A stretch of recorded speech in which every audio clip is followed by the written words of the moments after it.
Albina Nuri, reflejo del pasado. Ahora ella lo perseguía casi constantemente, y él ya no podía soportarlo.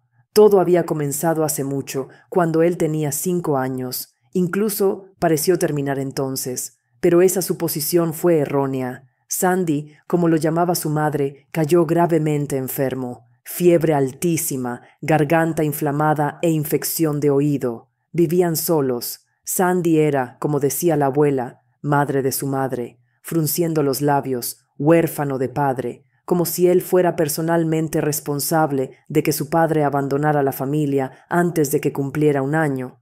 La abuela era difícil, igual que el abuelo. Eran personas intransigentes, convencidas de su propia rectitud, amargamente opuestas al mundo entero. Discutían constantemente, pero se unían al instante contra enemigos comunes, como los vecinos. El abuelo siempre ocupó puestos de alto rango y Sandy a menudo se preguntaba cómo sería trabajar bajo su mando si ni siquiera su familia recibía clemencia. Su madre, Meg, casada a los 19 contra la vehemente oposición de sus padres, se había mudado con su marido. Cuando se divorciaron, terminó con un pequeño apartamento de 1 habitación. Su exmarido no daba apoyo, sus padres tampoco. Para ellos, Meg era una causa perdida, un fracaso además. Todas sus esperanzas estaban puestas en su hija menor, Elizabeth. Sobresalía brillantemente en la escuela. Sus padres esperaban fervientemente que fuera a Juilliard y se convirtiera en una violinista renombrada. Se casaría bien, a diferencia de Meg, y sus hijos ciertamente nunca serían huérfanos de padre. Las hermanas permanecieron unidas a pesar de los 8 años de diferencia. Elizabeth era reflexiva, bondadosa, y aunque siempre ocupada con la escuela regular y el conservatorio, siempre intentaba ayudar a su hermana mayor con el niño, cuidándolo cuando Meg corría entre sus múltiples trabajos a tiempo parcial. Incluso cuando Sandy estaba enfermo, hacía tiempo para ir a sentarse con él. Pero esa noche en particular, ella no estaba.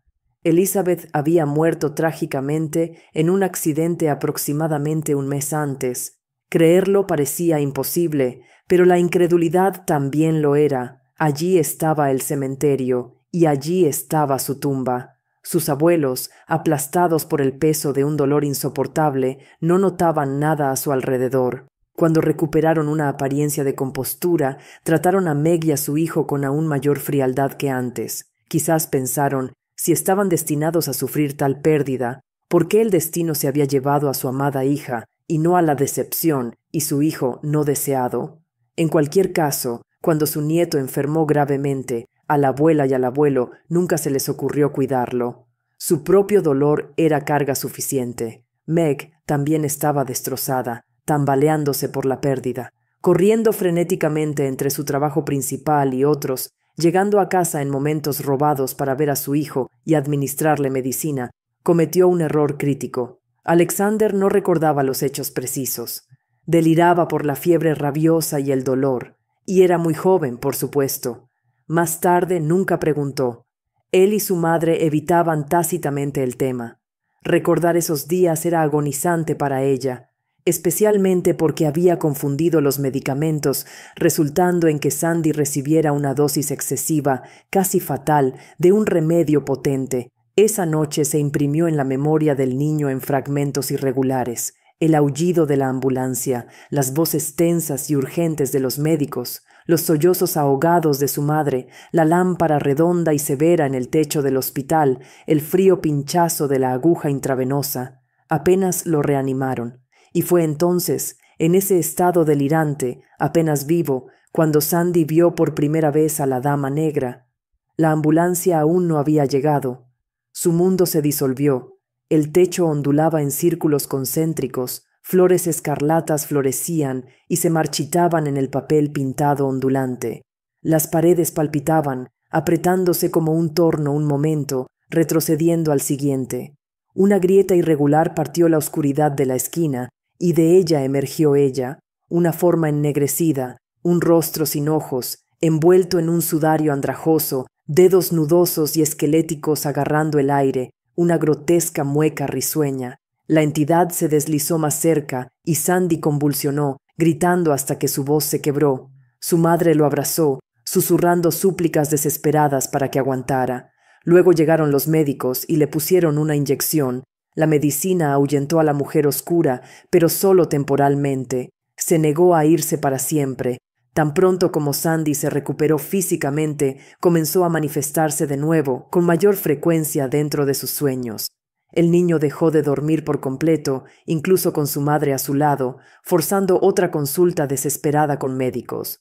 Pastillas y jarabes finalmente desterraron a la entidad. Pareció entonces permanente. Alexander la olvidó, sin recordarla jamás, hasta que regresó 12 años después. El monstruo de su pasado se reveló de nuevo 3 semanas antes. Saliendo de la ducha, limpió el vaho del espejo empañado y casi gritó. Reflejada directamente detrás de él estaba ella, la idéntica pesadilla, cuencas vacías, boca abierta, el mismo sudario negro andrajoso. Alexander se giró bruscamente. Nada, solo la pared blanca del baño. Miró de nuevo al espejo. Solo su propio reflejo pálido y conmocionado. Ninguna figura fantasma. Alexander intentó convencerse de que era fatiga. Se acercaban los exámenes, la graduación de la escuela secundaria, una presión inmensa. Pero la dama negra no desapareció. Comenzó su persecución de Alexander, materializándose en reflejos, espejos, cristales de ventanas, la pantalla oscura de su teléfono. 100 posicionada detrás de él, perpetuamente silenciosa, eternamente aterradora. Una vez, actuando casi sin pensar, Alexander se persignó y trazó la señal de la cruz hacia el reflejo. La entidad inclinó la cabeza, y 2 chorros de espeso humo negro brotaron de sus ojos huecos. Parecía llorar, y Alexander se permitió un destello de esperanza, de que había asustado, desconcertado, repelido a la entidad. Se equivocaba. Ella reapareció y persistió en regresar una y otra vez. El joven comenzó a evitar todas las superficies reflectantes, apartaba la mirada de los espejos, mantenía las ventanas bien cortinadas, ponía su teléfono boca abajo, casi pasaba corriendo frente a los escaparates. Cada vez que la veía, una extraña impotencia paralizante se apoderaba de él. No podía emitir sonido, no podía huir. El movimiento mismo se volvía imposible. Ella se deslizaba más cerca, una figura espantosa, muda, su rostro sin ojos fijo en él, y él estaba seguro de que lo veía, encontraba su mirada, albergaba intenciones maliciosas. Luego desaparecía, dejando a Alexander sintiéndose completamente agotado, sin fuerzas, como un anciano débil, a pesar de tener solo 17 años.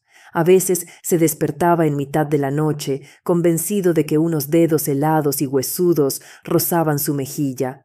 2 veces la dama negra salió completamente del reino de los espejos. Alexander la vio inmóvil en la esquina de su habitación, el mismo lugar del que había salido por primera vez de esa grieta espectral entre mundos. Sus nervios estaban destrozados más allá del aguante.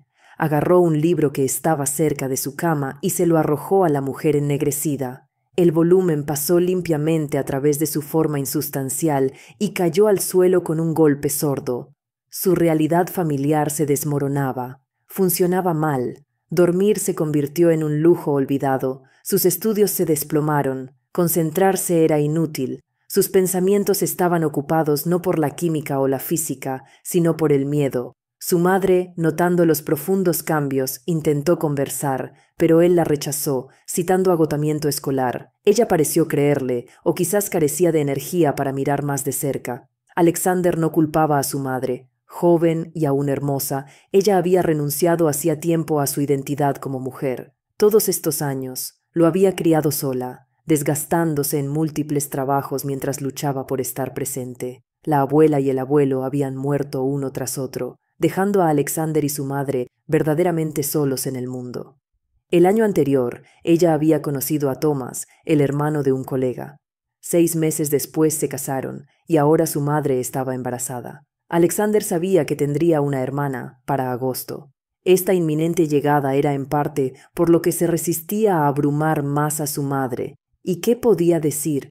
Que lo atormentaba una dama negra. Sonaba ridículo, quizás un poco mejor que una mano roja o baba verde, pero ridículo al fin. Era prácticamente un adulto. Debería manejar esto solo, excepto que no podía. Su madre y padrastro estaban fuera en su cabaña. Sentado solo en el apartamento silencioso, Alexander finalmente admitió la derrota. No podía manejar esto solo. Necesitaba confiar en alguien y pensó que, quizás, sabía a quién. Ya había buscado en Internet sobre fenómenos paranormales. También había revisado foros médicos, tratando de determinar si se estaba volviendo loco.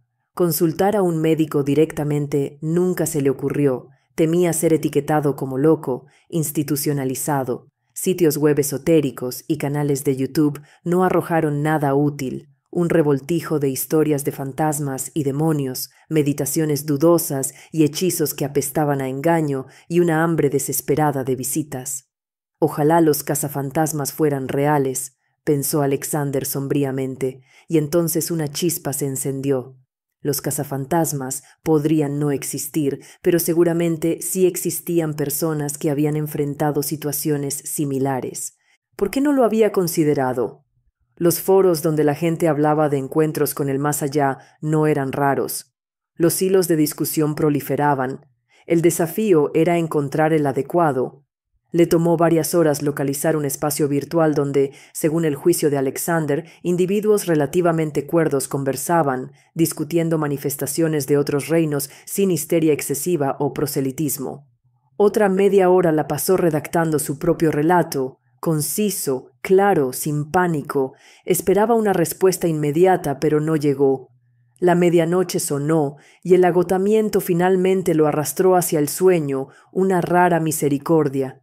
Durmió profundamente, despertó tarde, afortunadamente era domingo, sintiéndose inusualmente descansado y lúcido, y en el foro había mensajes esperándolo, varios. La gente había comenzado a discutir su dilema, la mayoría de las respuestas eran desalentadoras, probables alucinaciones, esos medicamentos de la infancia te afectaron, o depresión, amigo, estás frito, tu cerebro está fallando.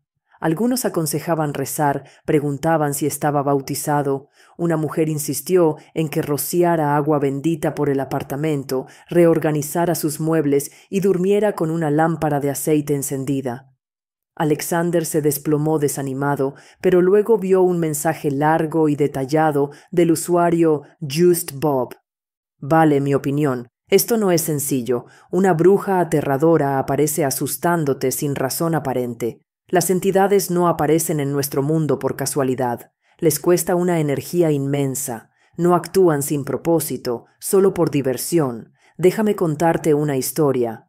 La mía. Luego sacas tus propias conclusiones. Doy fe de cada palabra, aunque, naturalmente, creer es tu decisión. Me gradué en la Universidad de Wisconsin-Madison, Escuela de Silvicultura. Crecí en un pueblo pequeño cerca de los Grandes Lagos. El bosque no eran solo árboles, era el sustento. El abuelo trabajaba como guardabosques. Desde niño absorbí el olor a agujas de pino y tierra húmeda. Aprendí a leer huellas de animales. Soñé con ser un verdadero guardabosques, no un oficinista, sino el protector del bosque.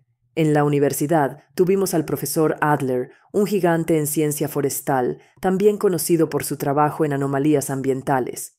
Adler, antiguo guardabosques, tenía un don para llegar al fondo de cualquier cosa, ya fuera una especie rara de musgo o muertes inexplicables de árboles. Vio en mí no solo otro estudiante luchando por aprobar exámenes, sino a alguien genuinamente apasionado. Explicaré por qué te cuento esto de él más adelante. Después de rotaciones de campo en varios distritos forestales nacionales, donde aprendí operación de motosierra, navegación GPS, herramientas de inventario forestal, cómo calcular el volumen maderable comercializable y técnicas de supresión de incendios forestales, me asignaron a un puesto remoto en la profundidad de la naturaleza. Mi base era una pequeña cabaña al borde del bosque, a cientos de millas de cualquier ciudad importante. La cabaña, aunque vieja, era resistente, equipada con una estufa de leña. Había un pequeño cobertizo para herramientas, hachas, calibradores, banderines de límite, aire fresco, hojas susurrantes. ¿Qué podría ser mejor? Sin embargo, la primera noche en esa cabaña forestal se convirtió en una prueba. Afuera, en la oscuridad total, se oían ruidos de arrastre, no sonidos normales del bosque, sino otra cosa, pesados, como si algo masivo y torpe estuviera rodeando lentamente el edificio. ¿Imaginación? ¿Fatiga de la primera patrulla larga? Posiblemente. Pero se repitió la noche siguiente, y la otra noche. Los sonidos se hicieron más fuertes, más distintos. A veces parecía que lo que fuera se detenía justo debajo de la ventana, tratando de mirar a través de las cortinas. Naturalmente, busqué huellas a la luz del día, pero el suelo alrededor de la cabaña estaba impecable, sin huellas, sin ramas rotas.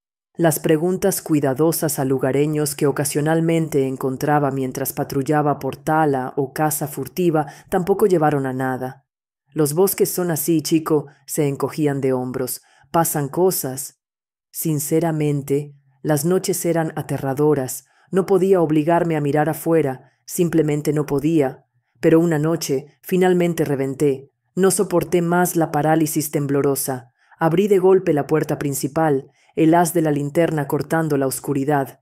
Nada, solo negrura impenetrable y la sólida pared de árboles. Apagué la luz, y en ese preciso momento vino el crujido rítmico de una mecedora, ligero, constante, como si alguien estuviera sentado allí meciéndose. Ahora, esa mecedora, como todo el mobiliario, venía del guardabosques anterior, y había estado sin usar en el porche desde mi llegada. Vieja, de madera maciza, nada podría hacerla mecerse tan uniformemente, y no había ni un soplo de viento. El puro terror se apoderó de mí. Cerré la puerta de golpe, temblando incontrolablemente, y ese infernal crujido persistió hasta el amanecer. A partir de entonces, sin importar el clima, la silla comenzaba a crujir al anochecer, y no paraba hasta los primeros rayos de sol. Intenté de todo, clavé la maldita cosa a las tablas del piso del porche, la metí en el cobertizo, incluso la arrastré hasta lo profundo del bosque. La noche siguiente, invariablemente estaba de vuelta en el porche, meciéndose suavemente. Resolví partirla en leña, pero no pude. Levantaba el hacha y era como si una fuerza invisible la arrancara de mis manos, frustrándome. La dejaba caer o golpeaba la madera al lado de la silla, nunca en ella. Una vez casi me corté el pie. Intenté quemarla, madera seca, pero se negó obstinadamente a encender. Este acoso implacable me estaba volviendo loco. Ningún daño directo, pero la implicación de que un espíritu del bosque o alguna entidad legendaria local residía allí era completamente desconcertante. Mis rutinas de patrulla sufrieron. Las inspecciones planificadas para infestaciones de escarabajos de la corteza y recuentos de plántulas quedaron en el camino. Perdí peso. Devoré todos los libros relevantes que pude encontrar, pero nada explicaba este tormento nocturno. Finalmente, llamé al profesor Adler, mencionado antes. El profesor escuchó atentamente, hizo preguntas aclaratorias, luego me dijo que llamara de nuevo en un par de horas. Lo hice, y él preguntó, ¿sabes qué le pasó al guardabosques anterior? ¿Al que vivía en esa cabaña antes que tú? Dije, claro que no. No pregunté. Probablemente transferido, o renunció. Adler respondió, murió el año pasado, después de que una fuerte línea de turbonada y un microestallido azotaran todo el distrito. Salió a inspeccionar los daños de la tormenta y un árbol cayó sobre él. No encontraron el cuerpo durante varios días. Trágicamente común en silvicultura durante la recuperación de desastres, añadió. Sentí un escalofrío profundo. Recordé conferencias sobre los peligros de las viudas, ramas rotas colgantes y trampas de postes en resorte, plántulas dobladas y atrapadas. Adler aconsejó buscar a fondo en la cabaña las pertenencias del guardabosques. Dada la persistencia de la manifestación, sugirió, el ocupante anterior podría estar tratando de comunicar algo vital. Destroce el lugar. Levanté el colchón, arranqué tablas del piso sueltas, trepé por el ático estrecho. Dentro de un viejo cofre de madera, debajo de una pila de ropa de trabajo gastada que incluía uniformes de guardabosques, encontré una pequeña libreta de bolsillo. Dentro había varias notas forestales. La última entrada decía, Bloque 4, Rodal 37, Parcela 2. Un boceto tosco lo acompañaba, marcado con una X, garabateado al lado. Urgente, cuanto antes. Reconocí al instante las coordenadas de la unidad de gestión forestal. Estaba señalando un lugar específico. Salí al porche, miré esa silla perpetuamente mecedora y entendí. El guardabosques anterior quería mostrarme algo. Probablemente necesitaba que terminara una tarea que él no pudo completar. Y de repente comprendí lo que probablemente era. Agarré mi motosierra, cuerda, hacha, radio y me dirigí al claro marcado. Después de buscar, lo encontré. Un árbol poco llamativo a primera vista, pero críticamente inestable. Un tronco masivo, medio podrido, parcialmente desgajado, representando un peligro colosal. Colgaba precariamente sobre un sendero muy transitado, listo para desplomarse con la próxima ráfaga fuerte. Mi predecesor debió verlo después de la tormenta, pero no había tenido tiempo de talarlo o reportarlo. Solo lo había planeado. Así que derribé el árbol, limpié los escombros. En resumen, hice el trabajo correctamente. De vuelta en la cabaña, volví a poner el cuaderno en el bolsillo del uniforme, devolví todo al cofre. Desde esa noche, dormí profundamente. Nunca más volví a oír el crujido de la mecedora ni los arrastres afuera. Presumiblemente, el espíritu de mi predecesor finalmente encontró paz, sabiendo que su advertencia fue atendida y su deber cumplido. Así fue. Así que el fantasma no intentaba asustarme. Estaba advirtiendo, señalando un peligro no resuelto, una tarea sin terminar. Quizás algo similar se aplica en tu caso. Recuerda dónde apareció la entidad por primera vez o cuándo se manifiesta con más intensidad. Busca patrones, encuentra la conexión. A esto, el usuario Baltic respondió: Estoy de acuerdo. Sí, su apariencia es espantosa, pero quizás esta dama negra, como la llamas, no quiere hacerte daño. Simplemente quiere algo de ti. Déjame compartir otra historia también. Conocí a una mujer llamada Marta. Trabajaba en el turno de noche como cajera en Olympus, gran cadena de supermercados. Esta tienda en particular estaba en un edificio antiguo del centro de Chicago. Trabajó allí 3 años, dijo, pero nunca pudo acostumbrarse al ambiente del edificio. El lugar tiene 100 años, si los tiene. Corría el rumor de que la Gestapo lo usó durante la guerra. La gente decía que era inquietante de noche. Marta inicialmente descartó las historias, pero luego ella también comenzó a oír cosas, arrastres, pasos resonando en los pasillos vacíos tarde en la noche. El verdadero horror comenzó cuando la gerencia reemplazó las viejas registradoras torpes por modelos nuevos y elegantes con pantallas grandes y reflectantes. Fue en los reflejos de estos monitores donde Marta comenzó a ver cosas que no estaban físicamente presentes. Primero, solo sombras, algo parpadeando a sus espaldas cuando estaba sola en el piso o una cara pálida asomándose detrás de una exhibición. Se giraba. Nada. Culpaba a la fatiga, falta de sueño o reflejos de las luces fluorescentes, pero con el tiempo las visiones se agudizaron. Marta comenzó a ver personas distintas en los reflejos de los monitores, personas que no estaban en la tienda. Imagina esto, aparecía constantemente un hombre con un traje arrugado. Se materializaba en el reflejo del monitor frente a la sección lácteos. Tipo demacrado, con ojos hundidos y vacíos. La ropa parecía vieja, no sucia exactamente, pero descolorida. En el reflejo simplemente estaba inmóvil, observando. Pero si Marta se giraba físicamente, no había ningún hombre, solo el estante de yogures. Luego había una mujer. Su reflejo siempre rondaba cerca de la sección de productos frescos. Cara demacrada y agotada, cabello enmarañado, ropa como arpillera, manos entrelazadas a la espalda, rostro retorcido como si gritara en silencio. De nuevo, Marta se giraba, solo tomates y pepinos, ninguna mujer espectral. A veces aparecía todo un grupo agachado de personas con cabezas gachas, apretados juntos, pero físicamente solo un expositor promocional ocupaba ese lugar. Hay que decir que estas apariciones nunca se acercaban a Marta. Parecían atrapadas dentro de las pantallas. A veces Marta sentía que intentaban hablar. Sus labios se movían en silencio. Una noche amargamente fría y nevada, la tienda desierta después de medianoche, Marta vio el reflejo del hombre del traje de nuevo, solo que ahora estaba directamente detrás de ella, justo en su caja registradora. Marta instintivamente alcanzó su teléfono bajo el mostrador y sus dedos casi rozaron una mano helada que se había materializado en el reflejo.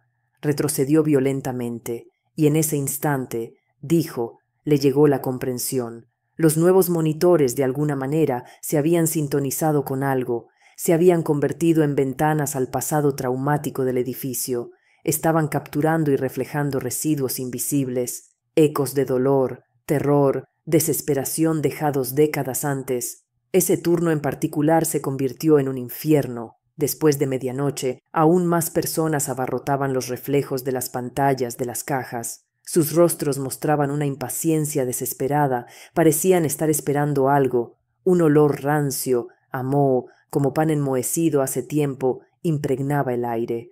Alrededor de las 3 de la mañana entró el último cliente, un anciano. Compró solo una barra de pan. Marta, en piloto automático, la pasó, le dio su cambio. El anciano se fue. Inmediatamente después, Marta miró su monitor. Reflejada en él, estaba rodeada por todas las figuras que había visto antes. El hombre del traje viejo, la mujer en harapos, el grupo con cabezas gachas, otros, y en la cinta transportadora donde acababa de estar la barra fresca, ahora había una corteza de pan seca. Marta se giró. Nada. Miró de nuevo el monitor. Los reflejos se volvieron aún más nítidos. Ahora no solo miraban, estaban extendiendo sus manos, y en la pantalla de la cajera, bajo la palabra total, apareció una nueva línea. No hay pan, solo dolor. Pásalo por caja. Marta sintió que una mano invisible le apretaba la garganta. Esa corteza simbolizaba lo que les fue negado, lo que les fue robado, un símbolo de hambre perpetua, pero ansiaban más que solo sustento, como en vida, ansiaban justicia. Sin pensarlo, Marta agarró la corteza desecada. Parecía palpitar débilmente en su mano, casi viva, la acercó al escáner, para pasarla por caja como se le ordenaba, y oyó un sonido, no el familiar pitido electrónico, sino un gemido prolongado y lúgubre. Y de la impresora de recibos, el papel comenzó a salir sin fin, imposiblemente largo, y impresos en él no había nombres de productos o precios, sino nombres. Cientos de nombres. Las letras eran tenues, apenas legibles. Cuando emergió el último centímetro de papel, Marta sintió un cambio palpable en el aire. La tensión opresiva, la constante sensación de miedo que había saturado el lugar cada noche, desapareció. Los reflejos del monitor estaban vacíos. Al final del recibido, debajo del último nombre, una nueva línea se manifestó ante sus ojos. Marta, testigo, deuda pagada. Se quedó helada, sosteniendo el interminable recibo, sintiéndose completamente vacía, pero sabiendo que los prisioneros finalmente fueron liberados. Su alivio llegó al amanecer. Su cajero de reemplazo entró, preguntó casualmente cómo le fue su turno, cómo fueron las cosas. Marta, en silencio, le entregó la larga tira de papel del recibo. Él la tomó, echó un vistazo al papel gris cubierto de garabatos extraños e indescifrables, claramente sin ver nombres, y preguntó, «¿Qué es esto?» Marta respondió, con voz plana, «La liquidación final». Renunció poco después. Dijo que no podía trabajar allí no porque tuviera miedo ya, sino porque las sombras que había visto en los reflejos ahora no estaban en las pantallas, estaban dentro de ella, recordatorios constantes del dolor que finalmente había sido cobrado. Marta dijo, algo en mí cambió para siempre. Buscó un trabajo diferente, algo que le permitiera ayudar a la gente directamente. Quería cobrar el sufrimiento de los demás. Esas fueron sus palabras. Empezó a hacer voluntariado. Más tarde, creo que volvió a estudiar algo médico. Perdimos contacto. ¿Qué fue de ella? No lo sé. Así que ahí está esa historia. Y sí, estoy de acuerdo con Bob. Piensa bien. ¿Qué quiere este fantasma de ti? Definitivamente no aparece al azar. Alexander leyó estos relatos y de repente sintió como si un cuchillo se retorciera en su estómago. Elizabeth, la hermana menor de su madre, la chica dulce y hermosa que había muerto tan trágicamente joven. ¿Cuán joven? Tenía 17 años, exactamente la edad que él acababa de cumplir. Los pensamientos se precipitaron, uno tras otro. Elizabeth había perecido en un incendio, un fuego en una casa. Su cuerpo estaba tan dañado que la enterraron en un ataúd sellado. Se declaró causa, cableado defectuoso. Sus padres estaban fuera de viaje. La chica dormía profundamente y no logró escapar de la casa en llamas. Una historia turbia si se piensa, pero todas las dudas habían sido meticulosamente disipadas. El mejor amigo de su padre, su mentor y colega superior, era un capitán de policía de alto rango. Había supervisado personalmente la investigación, determinado los detalles, movido todos los hilos necesarios. El veredicto fue inequívoco: accidente trágico.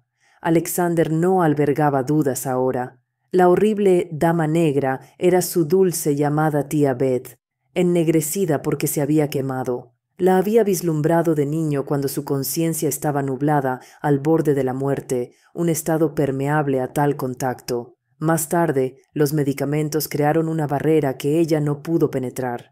¿Por qué había tenido éxito ahora? La razón parecía obvia. Ahora tenía la misma edad que ella tenía al morir, 17 años. Y crucialmente, todo había comenzado, en el aniversario de la muerte de Beth. Acababan de regresar con su madre y padrastro de visitar su tumba. Alexander fue a ducharse y vio al fantasma en el espejo. Bien, pero si esta es Beth, ¿qué podría querer? ¿Por qué un alma pura que sufrió una muerte de mártir no estaría en paz? La respuesta a este misterio fue tan asombrosa como horripilante, y se desarrolló en cuestión de horas. Siguiendo el consejo del foro, Alexander recordó meticulosamente dónde había encontrado por primera vez a la muerta Beth, en la esquina de la habitación, cerca de la ventana. Ese era su antiguo apartamento, ahora vacío, pero todo permanecía intacto, congelado como hace 12 años. Y en esa esquina entonces había un estante, y en él un regalo de la tía Beth, un osito de peluche. Alexander lo había guardado, llevándolo a su nuevo hogar. Ahora, examinando de cerca el juguete gastado, pasando los dedos por las costuras, notó algo. La costura a lo largo de la espalda del oso, aunque pulcra, no era perfecta de fábrica. Beth lo había abierto con cuidado, escondido algo dentro y cosido meticulosamente. Dentro, anidado en el relleno, había una llave diminuta y antigua. La pregunta de qué habría fue respondida al instante cuando su madre regresó a casa esa noche. «En la vieja cabaña de tus abuelos junto al lago», dijo, con la voz entrecortada, en lo que era la habitación de Beth. «Muchas de sus cosas siguen allí. Entre ellas hay una pequeña caja de música en el tocador. Siempre ha estado cerrada. Faltaba la llave». Nadie había pensado nunca que su contenido pudiera tener significado. La caja era simplemente otro recuerdo, un recordatorio doloroso de la niña perdida demasiado pronto. Cuando su madre y Alexander condujeron a la cabaña y abrieron la delicada caja, dentro encontraron una sola hoja de papel doblada, una carta que Beth había escrito pero nunca se atrevió a enviar. Su contenido sumió a Meg en histeria incontrolable. Su esposo e hijo lucharon por calmarla. Beth escribió que el llamado amigo y mentor de su padre, el capitán de policía, la había asaltado sexualmente cuando ella solo tenía 15 años. Aterrorizada, atrapada, como sucede tan a menudo, había guardado silencio. El vil abuso continuó durante casi un año. Entonces Beth descubrió que estaba embarazada. Ocultarlo se volvió imposible, y el hombre orquestó el llamado accidente, utilizando posteriormente su poderosa posición para dirigir la investigación exactamente hacia donde la necesitaba. Nadie supo nunca la verdad sobre el destino de la pobre Beth, que había sido brutalmente asesinada, que 2 vidas se perdieron en ese incendio. El monstruo seguía vivo, aunque ahora retirado. La exposición, la búsqueda de justicia, el eventual ajuste de cuentas, eso se convirtió en otra historia completamente diferente.